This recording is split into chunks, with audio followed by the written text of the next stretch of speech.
원래 매년 이맘때쯤이면 저희가 전국에 있는 대학이나 채용 박람회장에서 지원자분들을 직접 뵙고 저희 채용에 대해서 안내해 드리는 시기였는데요. 또 특히 올해 저희는 10년 만에 상하반기 두 차례에 걸쳐서 총 100명이 넘는 신입행원 채용을 진행을 하고 있습니다. 그런데 이렇게 많은 채용을 진행하고 있음에도 불구하고 저희 코로나 확산 상황 때문에 올해는 제가 직접 채용 지원자분들을 뵐 수 있는 기회가 한 번도 없었거든요. 그래서 너무 안타까운 마음이었는데 이런 자리로나마 여러분의 궁금증을 좀 해소해 드리고 많은 도움을 드릴 수 있도록 노력해 보도록 하겠습니다. 네, 저희 발표는 당행의 직무에 대한 소개와 전략을 좀 간단히 안내해 드리고요. 다음으로 조직 문화에 대한 또 설명을 조금 드리고 마지막으로 가장 궁금해하실 채용 정보 소개로 진행을 하도록 하겠습니다. 네, 저희 KDB 산업은행을 하나의 키워드로 설명해 보라고 하신다면 살아있는 대한민국 경제 역사라고 말씀드릴 수 있을 것 같습니다. 저희 은행은 올해 조금 주의 깊게 살펴보신 분들이라면 기간산업안정기금 출범이라든지 주요 기업, 대기업 계열사의 중공업, 항공사 등에 대한 자금 지원 뉴스를 많이 접하셨을 텐데요. 사실 뉴스에 저희 은행들이 많이 나온다는 거는 저희 나라의 경제나 산업계에 조금 풀기 어려운 숙제가 많다는 의미이기도 합니다. 저희 은행은 54년에 설립된 이후 경제 위기가 닥칠 때나 또 산업계에 새로운 성장 동력이 필요할 때마다 기업들과 가장 가까운 현장에서 그 숙제들을 함께 풀기 위해 노력해 왔다고 말씀드릴 수 있을 것 같습니다. 특히 올해는 산업 트렌드의 흐름과 그에 따른 저희의 역할의 변화를 반영해서 새로운 미션과 비전을 선포했는데요. 대한민국을 미래로 연결하는 금융 플랫폼이라는 새로운 비전을 만들고 또 그에 따른 중장기 전략을 만들었습니다. 그동안 저희 은행이 전통 기관 산업에 대한 지원이나 구조조정에 주력해 왔다면 지금은 구조조정 전략도 조금 변화를 하는 한편 많은 혁신 벤처 기업들을 이제 발굴하고 또 그들이 성장할 수 있는 생태계를 만드는 데 조금 초점을 두고 있어서 저희 은행의 기업 지원 전략의 중심축이 좀 이동하고 있다는 점도 참고해 주시면 좋을 것 같습니다. 그래서 이러한 내용을 바탕으로 넘겨주시면 5가지 중장기 전략 목표를 만들었는데요. 이 목표에 대해서는 이 다음에 제 관련된 부서나 직무 소개를 통해서 과제별로 설명을 드리려고 하는데 제가 그 전에 저희 채용을 담당하는 채용 담당자로서 조금 짚어드리고 싶은 부분이 있습니다. 저희 은행에 지원을 하시게 되면 입행 지원서를 통해서 본인의 지원 동기나 입행 후 계획을 작성하시게 되고 해당 내용이 면접 과정까지 계속 말씀을 하시게 됩니다. 그런데 제가 지원서를 받아보면 사실 너무 많은 비중의 지원서가 똑같은 업무나 특정 부서만을 언급하시는 경우가 굉장히 많아요. 예를 들어 최근에는 넥스트라운드실을 전부 운영하신다고 말씀해 주신다든지 그러다 보니까 입행 후 계획이 전부 동일한 내용이 되어버리고 지원서가 조금 차별이 없는 지원서들이 많이 들어오게 되는데요. 네, 제 생각에는 물론 이제 기사나 보도자료로 접하실 수 있는 저희의 중점 사업을 캐치하셔서 그런 내용을 작성해 주시는 것도 좋지만 본인의 성격이나 역량이나 가지고 쌓아오신 스펙을 반영해서 조금 다양한 분야로 지원을 해주시는 게 눈에 띌 수 있는 전략이 아닐까 싶습니다. 사실 저희 은행은 그 영업을 전체적으로 기획을 하고 또 상금채 발행이나 예수금 조달 같은 이제 자금 조달 업무도 있고요. 그다음에 어떤 기업에 지원하면 좋을지 산업과 기업을 분석하고 또 그 기업에 대한 지원을 실제로 대출이나 여러 가지 복합 금융 방식으로 대출을 하고 또 마지막으로 리스크 관리나 사후 관리 등의 업무까지 이루어지면서 굉장히 여러 가지 업무가 유기적으로 돌아가고 있고 그렇기 때문에 생각보다 다양한 역량이 필요합니다. 적극적인 성격으로 고객 관리를 잘 하시는 분이 있을 수 있고 또 현장보다는 좀 안에서 기획력을 발휘하시는 분들이 있을 수 있고 또 숫자를 좋아해서 데이터를 다루시는 분이나 산업 분석을 통해서 레포트를 쓰실 수 있는 분 등의 여러 가지 역량이 필요하기 때문에 본인의 성격이나 역량을 생각하면서 어떤 업무를 내가 왜 잘할 수 있는지를 조금 더 구체적으로 설정하셔서 저희에게 제시를 해주시면 면접 과정까지 조금 더 이렇게 설득력 있게 진행하실 수 있지 않을까 싶습니다. 저희 조직도랑 영업정 현황은 홈페이지에 나와 있기 때문에 슬라이드를 넘겨주시면 될 것 같고요. 그래서 말씀드렸던 그 과제별로 저희 주요 사업들을 소개를 해드리려고 하는데요. 간단하게만 말씀을 드리고 나머지는 저희 여러 가지 자료를 참고해 주시면 되겠습니다. 먼저 혁신성장 금융 분야에서는 저희 은행의 대표 브랜드가 된 넥스트 라운드실을 2019년에 110회 정도 진행을 했고요. 이를 통해서 많은 혁신성장 분야에 16조 원의 자금을 공급한 바가 있습니다.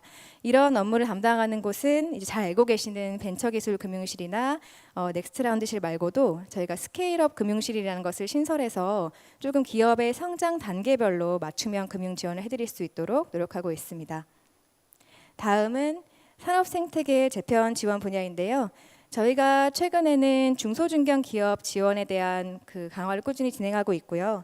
또 소재나 부품, 장비 등 기초 산업에 대한 신디케이션, 인수금융 등 네트워크 금융을 통해서 좀 지원을 강화하고 또 대우조선이나 아시아나항공 등 주요 현안 기업에 대해서는 맞춤형 금융 전략을 추진해서 경영 정상화를 함께 해나가고 있습니다. 이런 업무들을 하는 곳은 기업금융실이나 기업구조조정실이 있고 또 저희 은행에서 가장 현장에 맞닿아 있다고 볼 수 있는 전국 영업점에서 중소중견 금융 지업에 대한 금융 지원을 실시를 하고 있습니다. 다음으로는 저희 기존의 해외 네트워크가 굉장히 넓은 편인데요. 작년부터 인도네시아에 있는 금융기관을 인수하는 등 그 신남방 지역 쪽으로 해외 네트워크를 좀 더 확대를 하고 있고 또 저희 은행의 선도 영역이라고 할 수 있는 해외 PF 실적이 누적으로 100억 불 정도가 돌파하는 등 저희는 이제 해외에 있는 영업 기반인과 그동안의 IB 금융 노하우를 통해서 조금 더 꾸준한 또 수익원을 창출할 수 있도록 노력하고 있고요. 또 한편으로는 이제 동방성장 펀드나 녹색기후기금 사업, 또 임팩트 펀드 조성 등 사회적 책임을 할 수 있는 정책금융의 새로운 분야도 개척을 하고 또 한반도 신경제 시대를 대비해서 한 연구활동 같은 것들은 저희 정책금융기관이 할 수 있는 또 영역이라고 생각이 됩니다. 마지막으로는 앞서 설명드렸던 모든 사업들을 수행하기 위해서 당행 내부적으로 안정적인 사업 기반을 유지하는 것이 중요한데요. 은행의 가장 중요한 업무라고 할 수 있는 자금 조달을 위해서 상금채 발행이나 우량 예수금을 유치하는 부서들이 있고 또 내부적인 역량 강화를 위해서 디지털 전환이나 업무 그런 조직 문화 혁신을 추진하고 기획하는 부서들이 있습니다. 이런 많은 사업 분야가 있으니까 지원 동기나 입행 후 계획 준비하실 때 많이 참고하셔가지고 준비해 주시면 좋은 입행 지원이 될 수 있을 것 같습니다. 다음으로는 조직 문화에 대해서 간단하게 설명드리려고 하는데요. 저희 산업은행이라고 하면 아직도 조금 경직적이고 보수적일 거다 이렇게 생각하시는 지원자분들이 많이 계시더라고요. 지금 최근에 저희가 조직 문화 개선이 굉장히 내부적으로 중요한 화두가 되고 있고요. 그래서 지원자분들이 이미 많이 알고 계시는 이 KDB 웨이가 전 직원들의 아이디어와 문구를 공모해서 산업은행 임직원들이 일하고 생각하는 방식을 만들자 해서 만들게 된 겁니다. 그래서 아마 인재상을 참고하실 때도 중요한 자료가 되실 수 있을 것 같은데 내용을 보시면 뭐 사회적인 책임감이나 혁신에 대한 도전 이런 것들을 강조하는 대신에 불필요한 관행이나 불필요한 업무 이런 것들을 없애는 데 중점을 두고 있고요. 더 예를 들자면 제가 입행했을 때보다 확실히 페이퍼워크 같은 것들이 많이 사라졌고 또 저희 팀 같은 경우에는 조금 뭐 업무의 경중에 따라서 쪽지나 메일 같은 것으로 이제 그 의사결정이나 회의를 대체하는 그런 문화로 많이 바뀌어가고 있어서 이런 부분도 참고해 주시면 좋을 것 같습니다. 그리고 다음 장으로 넘겨주시고요. 네, 마지막으로 이 다음 장 넘겨주시면 저희가 이제 가장 최근에 핫한 화두가 되고 있는 게 디지털 전환이에요. 그래서 이런 디지털 전환을 추진할 수 있는 하남에 있는 디지털 스퀘어를 신축했고요. 디지털 분야에 들어오시게 되면 이쪽에서 근무하실 수 있다는 점도 참고해 주시고 그리고 아무래도 이제 근무 환경의 본점도 스마트 오피스로 많이 바뀌고 있는데 제가 느끼기에도 좀 유연한 근무 환경이나 이런 유용한 업무 툴들이 많이 공유되면서 누군가 강요하지 않아도 직원들이 생각하고 일하는 방식이 많이 바뀌고 있는 것 같습니다. 그리고 밑에 보시면 저희가 작년부터 시작하고 있는 뭐 디지털 빅뱅 아이디어 공모 이런 것들을 통해서 직원들이 업무 현장에서 생생하게 개선할 수 있는 아이디어를 발굴을 하고 그것을 실제로 구현까지 하는 데 노력을 많이 하고 있습니다. 이런 부분들도 입행 지원할 때 참고하시면 좋을 것 같습니다. 네, 마지막으로 이제 가장 궁금해하실 채용 정보에 대한 안내를 드릴 예정입니다.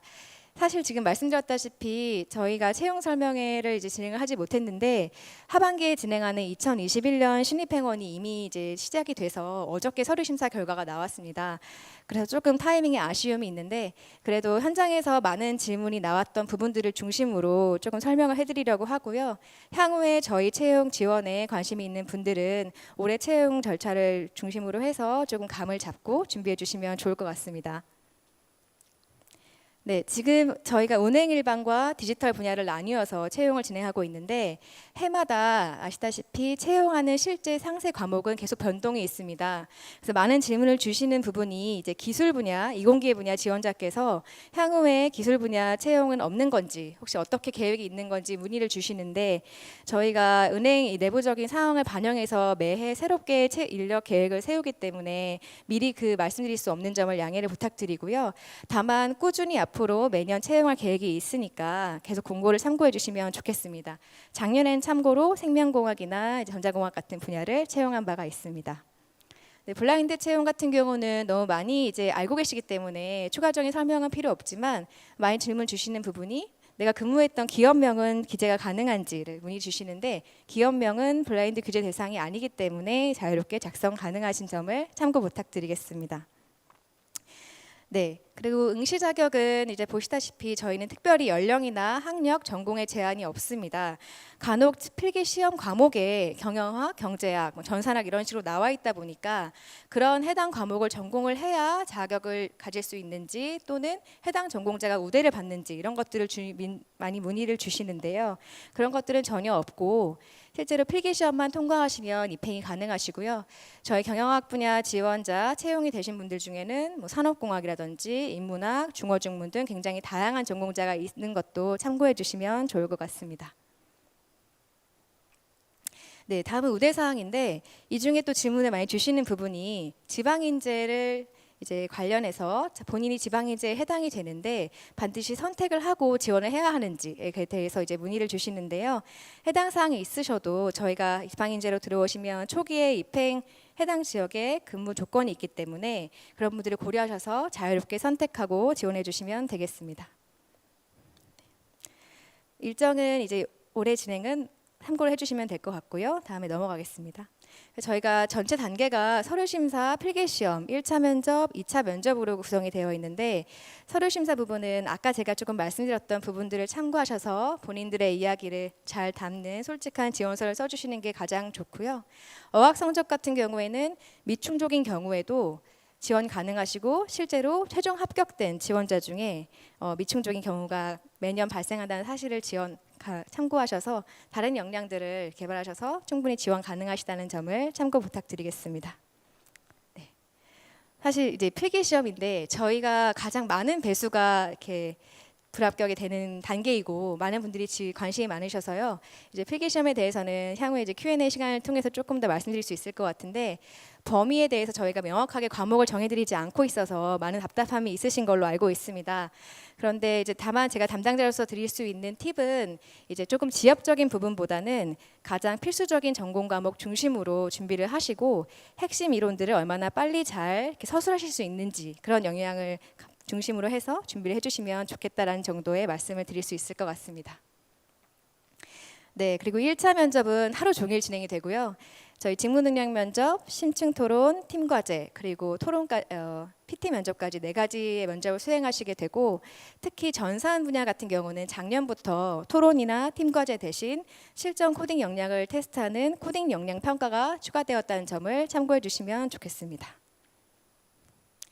네, 마지막으로 이제 2차 면접까지 오시게 되면 저희 임원진 분들과 함께 자유로운 질의응답 시간을 짧게 가지고 면접을 수행하시게 되고요. 이 단계가 모두 종료가 되면 채용을 하시게 해외 예정자로 결정이 되는 과정으로 참고해 주시면 되겠습니다. 네, 이거는 저희 신입행원 선배들이 본인들이 어떻게 준비를 했는지 현장에서 만날 뵐 수가 없어서 정리를 한 노하우고요. 추후에 자료를 통해서 조금 참고해 주시면 도움이 될 것 같습니다. 네, 이것으로 저희 발표는 마치도록 하겠습니다. 제가 채용을 담당하면서 느끼는 거는 너무 많은 어려움을 겪으면서 준비를 하시는데 사실은 준비를 많이 하신 만큼 공을 들여서 준비하신 지원자분들은 과정 중에 반드시 드러나게 되어 있고요. 그렇기 때문에 본인이 들인 노력이 언젠가 꼭 결실을 맺을 수 있을 거라는 믿음을 가지셨으면 좋겠고, 저도 끝까지 항상 응원하면서 채용을 진행하도록 하겠습니다. 감사합니다.